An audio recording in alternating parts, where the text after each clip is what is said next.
जोरदार ताली एक बार माधव भैया के लिए।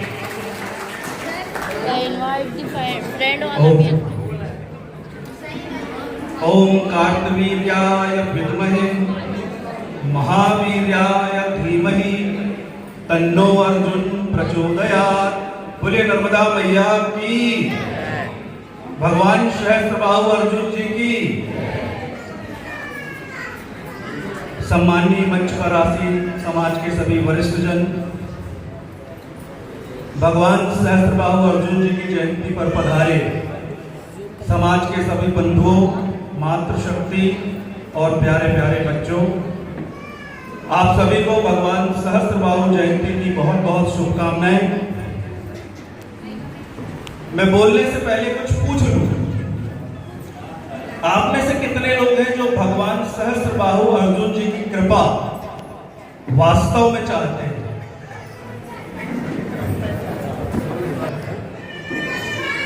मैं आपको गारंटी देता हूं, अब भी कृपा बरसेगी।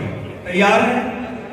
एक छोटा सा प्रयोग करेंगे, अभी आपके ऊपर भगवान सहस्त्रबाहु अर्जुन जी की कृपा हो जाएगी।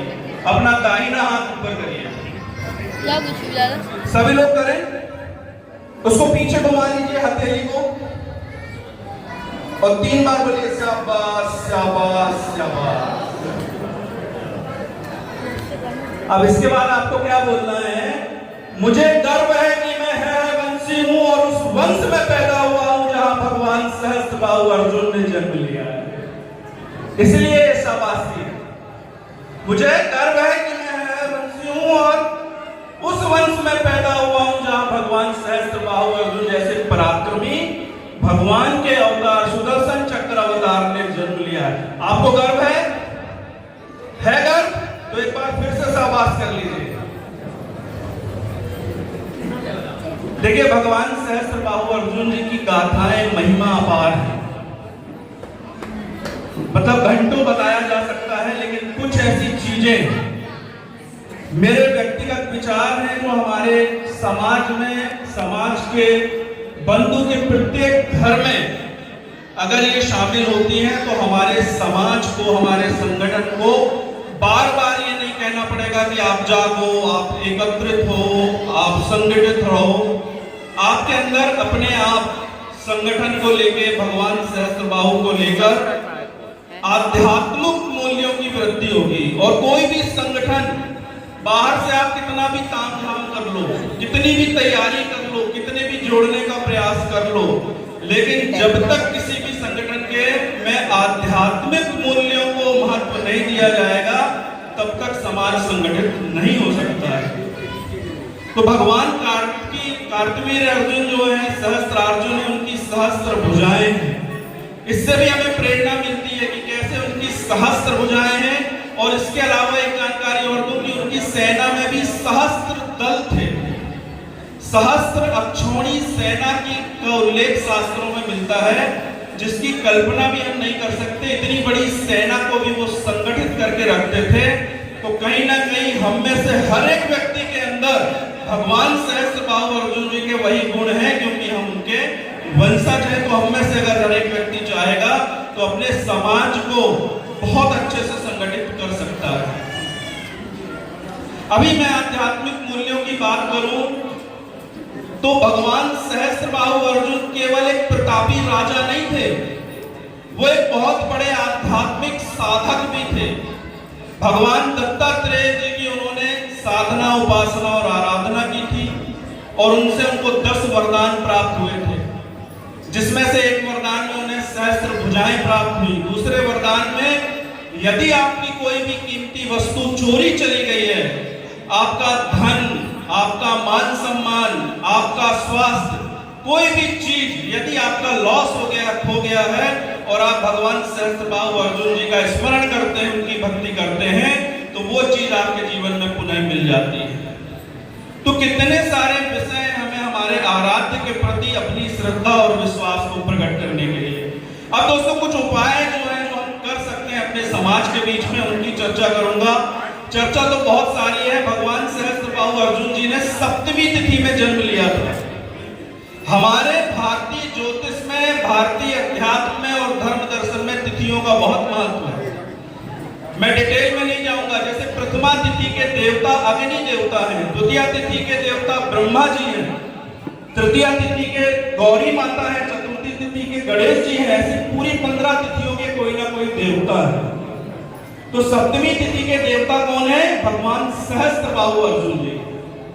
तो यदि आप अपने जीवन में अपनी रिलेशनशिप को बढ़िया रखना चाहते हो, ये ज्योतिषी उपाय बता रहा हूं आपको, अगर आप अपने जीवन में अपनी रिलेशनशिप को बढ़िया रखना चाहते हो, अपने संबंधों को अच्छा रखना चाहते हो, तो अपने जन्म की तिथि को महत्व दीजिए। तो जो जन्मदिन अभी हम अंग्रेजी कैलेंडर के माध्यम से मना रहे हैं, उसको अगर बदलकर हम अपनी तिथि में मनाना शुरू कर दें तो बहुत सारा उपाय हो जाएगा, बहुत सारी चीजें यूटिलाइज हो जाएंगी और हमारे जीवन की बहुत सारी समस्याएं रिलेशनशिप वाले दूर होने लगेंगी।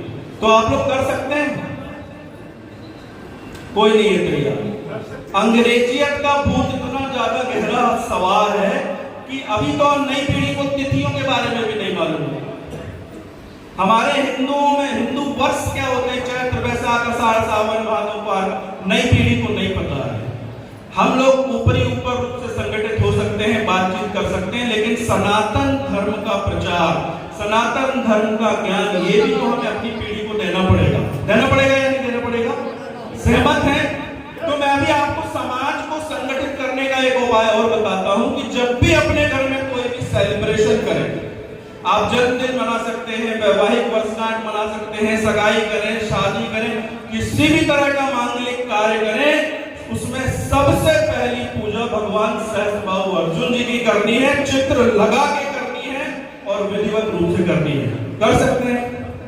कितने लोग कर सकते हैं? अगर ये समाज के बंधु अपने घर में करने लगे, आप सोच के देखिए, आपके घर में रुद्राभिषेक कराने का आपने प्लान बनाया है, सावन में आपके घर में रुद्राभिषेक हो रहा है, लेकिन पहली पूजा किसकी करनी है? भगवान सहस्त्रबाहु अर्जुन जी की करनी है, फिर रुद्राभिषेक। आपके घर में आपने सत्यनारायण की कथा रखी है, लेकिन पहला पूजन चित्र लगा के बाकायदा सबसे पहले किसका करना है? भगवान सहस्त्रबाहु अर्जुन जी का करना है, फिर सत्यनारायण की कथा करनी है। अगर हम अपने धार्मिक आयोजनों में, अपने सेलिब्रेशंस में, मांगलिक त्योहारों में, मांगलिक कार्यक्रमों में भगवान सहस्त्रबाहु अर्जुन जी का पूजन करने लग जाएं, तो आप देखिएगा संगठन के, समाज के हर एक व्यक्ति के अंदर भगवान सहस्त्रबाहु अर्जुन जी के प्रति एक आस्था और एक विश्वास पैदा होगा। और यही आस्था और विश्वास है जो किसी भी संगठन का आध्यात्मिक मूल्य है और यही केंद्र बिंदु है जिसके कारण आप समाज को सबसे ज्यादा संगठित कर सकते हैं। इसी तरह से सप्तमी तिथि, अभी मैंने आपको तिथियों का महत्व बताया, एक जानकारी आपको दे दूं। भगवान सहस्त्रबाहु अर्जुन जी की माता जी थी पद्मनी, माता पद्मनी। 3 साल में एक बार पुरुषोत्तम मास आता है, उसको अधिक मास या मल मास भी कहते हैं। उस मास की एकादशी तिथि पद्मनी एकादशी के नाम से प्रसिद्ध है शास्त्रों में। तो पद्मनी एकादशी का व्रत जो माताएं करती हैं, उनके घर में भगवान सहस्त्रबाहु अर्जुन जैसा पुत्र पैदा होता है। तो जिन माताओं को भगवान सहस्त्रबाहु जैसा पुत्र प्राप्त करना है, उनको पद्मनी एकादशी का व्रत करना चाहिए। ये तिथियों का महत्व है। और केवल कार्तिक माह की शुक्ल पक्ष की सप्तमी तिथि का इंतजार मत करिए। सप्तमी तिथि पर भगवान सहस्त्रबाहु अर्जुन जी का प्रभाव है, तो हर माह की सप्तमी तिथि में अपने घर में भगवान सहस्त्रबाहु अर्जुन जी का विशेष पूजन अर्चन जरूर करिए। अगर समाज के सभी बंधु ऐसा करने लग जाते हैं, तब आप देखिएगा कि आपके समाज को बार बार बोलना नहीं पड़ेगा कि हमें संगठित होना है। फिर सबको संभाल लेंगे सहस्त्रबाहु अर्जुन जी, और वही हम सबको एकता में इतना ज्यादा मजबूत कर देंगे कि हम दूसरे समाज के लिए आइडियल समाज बन सकते हैं। दोस्तों, कहने के लिए बहुत कुछ है, लेकिन मेरा निवेदन है कि ये जो 2-3 चीजें मैंने बताई है, इनको अपने परिवारों में शामिल करें। तो कितने लोग सहर्ष तैयार हैं कि संकल्प कर सकते हैं कि मेरे घर में कोई भी मांगलिक कार्य होगा, सबसे पहले मैं भगवान सहस्त्रबाहु अर्जुन जी का पूजन करूंगा। मेरे साथ दोहरा सकते हैं हाथ उठा के। मैं अपना नाम लूंगा, आपको अपना लेना है, मेरा मत दोहरा देना। मैं माधव मुकुंद राय गुरेरिया गोत्र हुआ हूं, आप जिस गोत्र में हुए हो, मैं आज संकल्प लेता हूं कि मेरे घर में होने वाले प्रत्येक मांगलिक कार्य में मैं सबसे पहले भगवान सहस्त्रबाहु अर्जुन जी की विधिवत पूजा करूंगा। बहुत बहुत धन्यवाद।